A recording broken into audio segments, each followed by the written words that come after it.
ዳንኤልና አባባ እንግዲህ እዚህ ጋር ተፋጠው ይገኛሉ። የተፋጠጡበት ምክንያት ደግሞ ዳንኤል አባዬ ከዚህ በፊት የጠየቅኩን ነገር ምን አደረስከው እያለ እየጠየቀው ነበረ።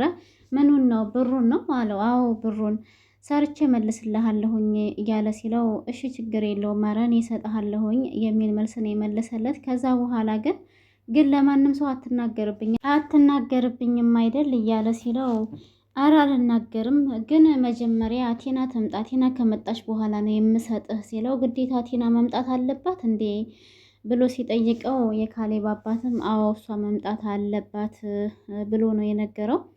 ዳንኤልም እንግዲህ አማራጭ ስለሌለው እሺ በቃ ችግር የለውም እኔ አንተ 4 ሚሊዮን ብር ብትሰጠኝም እኔ 5 ሚሊዮን አድርጌ ነው የምሰጥህ እያለ ይለዋል። እንዴ አራጣ አበዳሪ ነህ እንዴ እንደዚህ አድርገህ የምትሰጠኝ? ዋናውን የሰጠውህን ብር ራሱ ከመለስክልኝ በጣም ጥሩ ነገር ነው፣ እኔ ትርፉን አልፈልግም ይለዋል።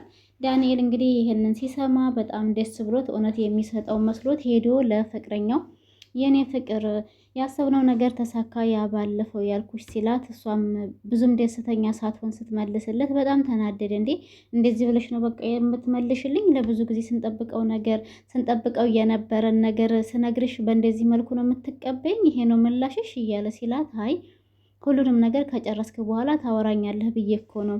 አዎ ደስ ብሎኛል አውቃለሁኝ እያለ ትለዋለች። እሱም ደግሞ ይሄ ነገር እንዲሳካልኝ ምን ያክል ኃላፊነት እንደከፈልኩኝ ብዙ መስዋዕትነት ከፍዬ ነው ይሄ ነገር የተሳካልኝ እና አንቺ ደግሞ በእንደዚህ መልኩ ስትመልሽልኝ በጣም ቅር ብሎኛል፣ ግን ደስተኛ አይደለሽም ለምንድን ነው እያለ ፍቅረኛውን ይጠይቃታል። ፍቅረኛውም ደግሞ አይ ደስተኛ ነኝ፣ ግን አሁን መሄድ ስላለብኝ ወደ ቤቴ ሸኛይ ስትለው ዳንኤል ደግሞ የሆነ ለማረሳሳት የሞከረው ነገር አለና አይ ዛሬማ የደስደሱን ይዤ ሄጄ ምሳ ጋብዝሻለሁ ብሎ ምሳ ወደሚጋብዝበት ቦታ ይዟት ሄዷል። ፍቅረኛውን እዛ ሄዶ እንግዲህ ደስታው ሳይዘርቅለት እየጋበዛት ነው።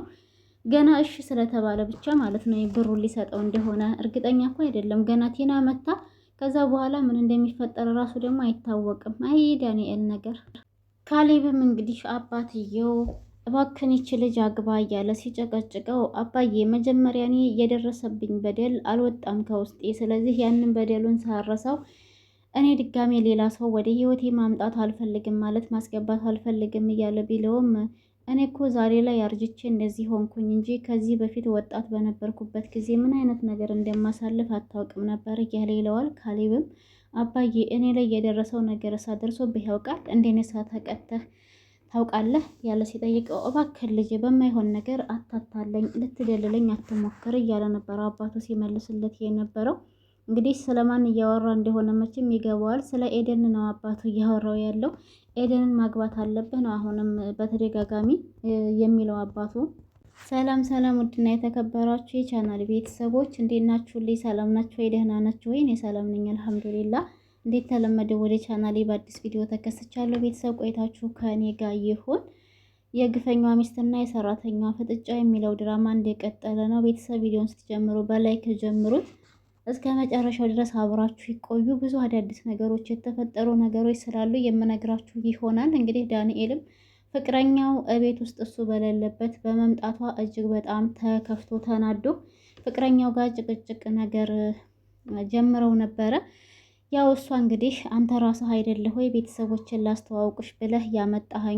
ደግሞ እቤት ከመጣሁ በኋላ እንደዚህ አይነት ንግግር ለምንድን ነው የምትናገረኝ? እኔ የመጣሁትኝ ሰዎቹ ቀለል ስላሉኝ ነው እንጂ ሌላ ምንም ያደረኩት ነገር የለም ትለዋለች። ዳንኤልም አውቃለሁ ምንም ነገር እንደማታጠፊ፣ ግን ደግሞ ቢሆንም እኔ ያለው ነው ደስ የሚለው፣ ለምን ሳትነግሪ መጣሽ የሚል ንግግር ነው የተናገራት። መጨረሻ ላይ እንደተቀየመችው ሲያውቅ ግን ያው አረጋግቶ ሌላ ነገር ልጋብዝሽ ምናምን ብሎ እሷን እንድትረጋጋ አድርጓታል፣ ወይም እንድትረሳ አድርጓታል። ከዛ በኋላም እንግዲህ ዳንኤልም ያው ወደ ቤት በመምጣት የካሌብን አባት ባለፈው ቃል የገባህልኝን ነገር ምን አደረስክልኝ? አሁንም እየጠበቅኩህ እኮ ነው እያለ ነበረና የካሌብ አባትም ደግሞ ቲና ከመጣች በኋላ ሁሉንም ነገር እንደሚያስተካክልለት ነግሮታል። የደስደሱን ሄዶ ለፍቅረኛው ምሳ ጋብዞ ፏ ብለው ምናምን ነው የመጡት። ደስ የሚል ጊዜም እንዲያሳለፉ ከሚስቱ ጋር በደስታ ተለያይተዋል። ያው ግን ደስታው ገና የዘለቀ ይሁን አይሁን የሚያውቀው ነገር የለም። ለምንድን ነው ቲና እንድትመጣ የፈለገው አባትየው? ገንዘብ ቲና ይዛ ትመጣለች ወይ? እንደገና ደግሞ ቲና ይዛ የሄደችው ወረቀት ፎርጅድ እንደሆነ ከካሌብ ጋር አንድ ላይ አባትና ልጅ ቁጭ ብለው ሲያወሩ ዳንኤል ከበር በኩል ሆኖ አንድ በአንድ ወሬያቸውንም ሰምቶባቸዋል። ይህም ነገር እጅግ በጣም ለሱ አስደንጋጭ ዜና ነው የሆነበት። ምክንያቱም ቲናን ደውሎ የኔ ፍቅር ናፍቀሽኛል፣ ቶሎ ብለሽ ነይ ታስፈልጊኛለሽ እያለት ነበር። ይሄን ያለበት ምክንያት ግን ለቤቱ ብቻ ሳይሆን ያው ብሩን እሷ ስትመጣ ነው የምሰጥህ ብሎ ስላለው ነው። የካሌብ አባት ይሄን ያለበት ምክንያት የወሰደችው ወረቀት ምናልባችም የሚጠቅም መስሏት ቤት ሸጣ ሊሆን ይችላል ብሎ እንዳስብ ነበረ ዳንኤል ማለት ነው እንጂ ትክክለኛ ወረቀት ላይ እንዳልፈረመላት አባትና ልጅ ይተዋወቃሉ። ዳንኤል ግን ምንም የሚያውቀው ታሪክ የለም።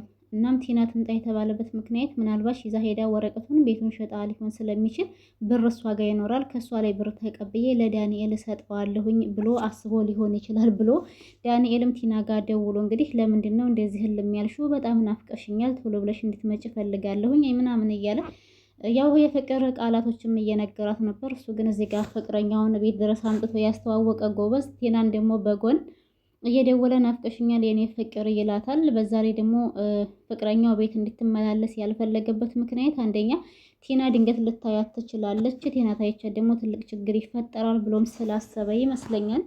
ትሁትም እንግዲህ ለዳንኤል መጥፎ ዘር እየዘሩ ጥሩ ነገር መጠበቅ አይከብድም ወይ? ቲና ማለት ታማኝ ያልሆነች ሴት ናት፣ አንተ ግን ታማኝ የሆነች ፍቅረኛ ያገኘህ ይመስለኛል። ግን ደግሞ በተቃራኒው አንተ ታማኝ አይደለህም እያለችው ነው ዳንኤልን። ዳንኤልም የእሷን ወሬ ለማበላሸት አስቦ ይሁን ባላውቅም ምን ነው ስለ እርሻ በተደጋጋሚ እያወራሽ ነው? ቀያችሁ ያለው እርሻችሁን አፈቀሽ እንዴ ይላታል ትሁትን። ትሁትም አሪፍ መልስ ነው የመለሰችለት። አዎ እርሻችን ላይ በቀሎ ዘርተን ጤፍ አናጭድም፣ ህይወትም እንደዛው ናት። ጥሩ ነገር ከዘራህባት ጥሩ ነገር ታበቅላለች ትለዋለች። ይህ ነገር በጣም ትክክል ንግግር ነው የትሁት ንግግር። ትሁት ከዛ መጨረሻ ላይ ለዳንኤል ያለችው ነገር ቢኖር በነገራችን ላይ ፍቅረኛ ብትወሰድ እሷ ወይንም ደግሞ የወሰዳት ሰውዬ ተወቃሽ ሊሆን አይችልም ማለች እና አስደነገጠችው። ዳንኤል የዚህ ጊዜ በጣም ደነገጠና የሆነ ቅይር አለ። ትሁትም እንደዚህ ስትለው ዳንኤል እርግጠኛ ነኝ እኔን በጭካኔ የምታውቂኝ አይመስለኝም። በኤዱ ከመጡብኝ ለመግደልም ሆነ ለመሞት ዝግጁ ነኝ። ስለዚህ ኤድን ማለት የኔና የኔ ብቻ ናት፣ የማንም ሰው አትሆንም፣ ማንም ሰው ደግሞ ሊነጥቀኝ አይችልም እያለ እንግዲህ ጉራውን እያወራላት ነው። የዚህ ጊዜ ትሁት እንግዲህ በፈገግታ የተሞላ መልስ ትመልስለታለች። ኧረ እባክህ ወንድ ልጅ ቆረጠ ማለት ነው እያለች ፈገግ ትልበታለች። እንደዚህ አይነት የተጨመላለቀ ህይወት ውስጥ የገባሁትኝ ለማን ብዬ ይመስልሻል? ለኤዱ ብዬ እኮ ነው። ኤዱና እኔ አንድ ላይ ህይወት ልንጀምር ነው። ስለዚህ እዚህ ሁሉ ነገር ውስጥ ደግሞ እንደዚህ ገብቼ የምዛፍቀው ለሷ ብዬ ነው እንጂ ለማንም ብዬ አይደለም እያለ ነው። እንግዲህ እውነትም የተጨመላለቀ ነገር ውስጥ ማለቱ እንግዲህ በትዳር መካከል ገብቶ ገንዘብ ለማግኘት እና ከዛ ገንዘቡን ካገኘ በኋላ ሌላ ህይወት ለመጀመር እንግዲህ ብዙ ነገሮችን እያሳለፈ እያስተናገደ ይገኛል። ቲና ባንዱ ስትለው ባንዱ ይበላሽበታል፣ ባንዱ ስትለው ባንዱ ይበላሽበታል። እስካሁን ድረስ ምንም አይነት ለውጥ ባታገኝም ግን መልፋቷን አላቆመችም ቲና።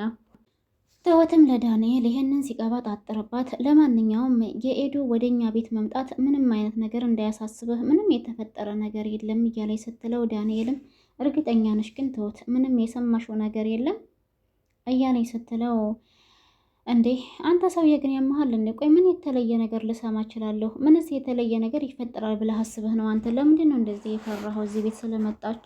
እናም ተረጋጋ እንጂ ምን ሆነህ ነው እንደዚህ እየሆንክ ያለኸው? እያለች ስትለው ዳንኤልም እሺ ትሁት ለማንኛውም ሁሉንም ነገር ስለተረዳሽኝ ስላወራሽኝም ጭምር አመሰግናለሁ ይልና ትቷት ይሄዳል። እሷም ደግሞ ምንም አይደል ትለዋለች። ከዛ ከኪችን ተመልሶ ካሌብ አባት ጋር ሳሎን ሄዶ አጠገባቸው ቁጭልና ስለ ቲና ማውራት ይጀምራሉ።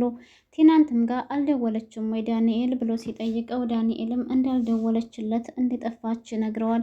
እንዴ ቆይ ቢያንስ አንተ ወንድሟ ነህ ለምንድን ነው ያልደወለችልህ ብሎ የካሌብ አባትም ሲጠይቀው አይ አባዬ አንተ ነሃ አንተ እኮ ነህ ቤት ስለሰጠሃት በዛው ጥፍታለች ትታን ይላል። የካሌብ አባትም አንተ እንዴት ይሄንን ልታውቅ ቻልክ? ማለቴ ቤት እኔ እንደሰጠኋት እንዴት አወክ ብሎ ሲጠይቀው ዳንኤል ድንገት ሳያስበው ነበር መሰለኝ ይህንን ወሬ እያወራውና አይ እሷ ናት የነገረችኝ ግን ይመስለኛል እሱ ነገር አስደንግጧት መሰለኛ አለ እንግዲህ ዳንኤል። አባትየውም ልቧ እንዲረጋጋና ቤቷ የእሷ እንደሆነ እንዲታውቅ ብቻ ነው የሰጠኋትኝ እንጂ ሌላ ነገር ምን ልታደርገው ትችላለች እያለ ሲል ዳንኤል እንግዲህ ብትሸጠውሳ የሚል መልስ ነበረ ለካሌብ አባት የመለሰለት። እውነትም ቲና የጠፋችበት ምክንያት ይሄንን ቤት ለመሸጥ አስባ ሊሆን ይችላል ብሎ ስለሆነ ዳንኤልም ያው ፎርጅድ ወረቀት እንዴት ተሰጣት ስለማያውቅ ማለት ነው። የካሌብ አባት ልትሸጠው ትችላለች ሲል ዳንኤል በጭራሽ አታደርገውም እያለ ነው የተከራከረ ያለው። ዳንኤልም እንዲ አባ ለምንድን ነው የማታደርገው? እንደዚህ አይነት ነው እንዴት ያለች ግን እያለ ይጠይቀዋል ዳንኤልን። ምክንያቱም ቲና የዳንኤል እህት ስለሆነች ማለት ነው። መጨረሻ ላይ ግን ሁሉንም ነገር ተደብቆ አዳምጧቸዋል። ቀጣይ ላይ ደግሞ ምን ይሆን የሚለውን አብረን የምናየው። ባይ ባይ።